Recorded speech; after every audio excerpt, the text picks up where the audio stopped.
We return to Imola after a 3-year break. Race 1 of the 2023 Prometean Italian round gets underway. Fast start immediately from the second row of the grid from Alvaro Bautista. Toprak Razgatlioglu getting swallowed up. Ducatis went either side of him. Axel Bassani brave on the outside of Bautista as they came through Tamburello. And it's Andrea Locatelli who's made the early break. So it's Italy 1 and 2 with Locatelli leading Bassani. Alvaro Bautista in third place. Toprak Razgatlioglu from pole relegated outside of those podium positions altogether. Jonathan Ray has leapfrogged Brad Ray and is now chasing down Scott Redding as they come in towards Tosa for the first time. We've seen good fights between Ray and Davies in the past through that Tosa turn.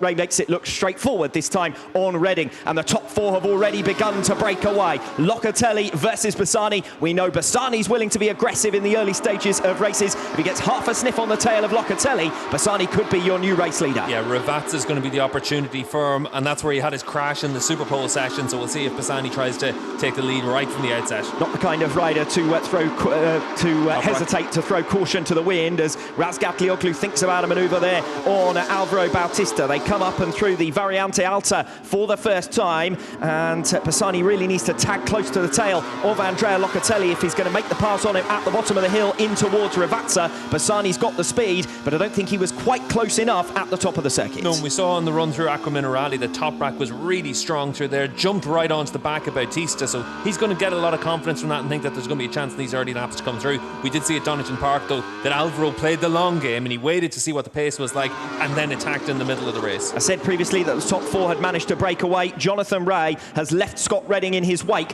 and is now right on the tail of this group. So Jonathan Ray doing really well from the third row of the grid. We're unaccustomed to seeing him that far back down the order, but he's made swift progress to pass Bradley Ray and also Scott Redding, and is now chasing down Toprak Razgatlioglu. This is a 5-rider group at the front as Alvaro Bautista gets in a little bit hot through Tamburello, trying to chase the tail of Axel Bassani, and Toprak Razgatlioglu now has the cutback. There's a chicane coming up at Villeneuve, an opportunity perhaps for Razgatlioglu, not quite close enough. It's not really a chicane there because the first part is so open, but it's about trying to put yourself in a position to attack into Tosa. We'll see if Toprak's close enough. Bassani certainly close enough to have a go at Andrea Locatelli, who leaves the door open but not quite wide enough. Bassani can't get through. Bautista with that error drops back slightly from his fellow Ducati runner and into the clutches of Toprak Razgatlioglu and Jonathan Ray, the three who diced for those podium positions last time out at Donington Park. This time are racing for the final step of the podium as surprise packages Andrea Locatelli and Axel Bassani duel up front for top spot. And Redding as well. He's really trying to claw onto the back of Jonathan Ray. The pace isn't quite as hot as what maybe was expected for the first couple of laps, but we'll see if Redding's able to stay with them and make it a 6-rider group. Crucial phase of lap now for Axel Bassani as he tries to stick a little bit closer to Andrea Locatelli at the top of the hill this time around through the Variante Alta, and then they'll drop down in towards Ravazza, and perhaps the best opportunity so far for Axel Bassani. Locatelli nose to tail with Bassani. Bassani pulls out alongside him as they come in towards Ravazza. On lap number 2, Bassani takes the lead of the race from Andrea Locatelli. Bautista still holding off Razgatlioglu for third. Yeah, that was set up at Variante Alta because he was much smoother through the first part of the chicane. He didn't click the inside curb, and that's what allows him to get close enough to Locatelli. Meanwhile, Bautista defending against Toprak Razgatlioglu. Andrea Locatelli losing one position, could well lose more here if Bautista can line him up. Bassani going heavily over the curbs through the final turns. Razgatlioglu just to try and find a way past here at this stage of the race on Alvaro Bautista is a challenge. Yeah, and he'll know that Bautista wants to get through into second as well, because Alvaro can see Bassani try and stretch out a little bit of a lead. Does Locatelli have the pace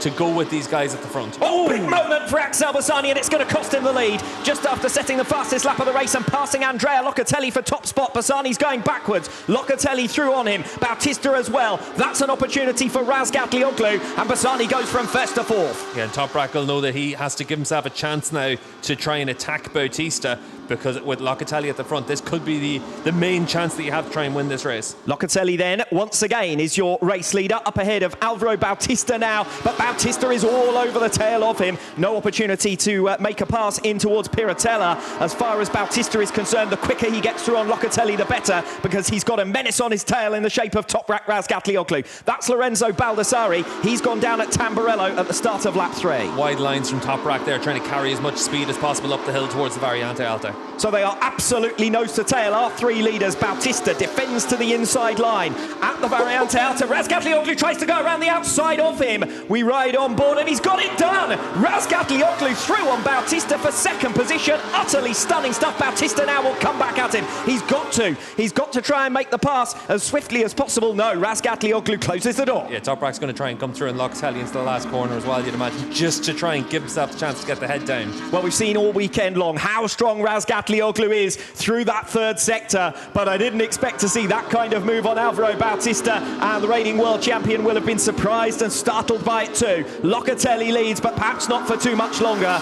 Evenly matched, of course, the Pata Yamaha machinery, but we know Razgatlioglu's got something a little bit extra, and he was 0.3 of a second faster than Locatelli a lap ago. Now they make their way in towards Tamburello, and Razgatlioglu with a big moment as he makes the pass on his teammate Locatelli a bit deep. Locatelli will come back at him. An opportunity for Bautista as well. Razgatlioglu looks over his shoulder just to make sure he can rejoin the racing line before Bautista tries to make a pass. And Bautista in turn has got Bassani for company, and Jonathan Ray still right with them. 0.8 of a second covering your lead quintet. Ray's going to have to start thinking about Redding and Rinaldi as well, though they're really bunching up at the front of the field with all this scrapping. Well, we know that Alvaro Bautista, much as he might have liked to pass Locatelli early on and have track position, will be anticipating that he will be able to play the long game. Watch now Toprak Razgatlioglu as we come through to the end of Sector 2. It's in Sector 3 where Toprak generally has been able to make ground on his rivals. He was 0.2 of a second at least at times faster than anyone else through Sector 3 over the course of Friday practice.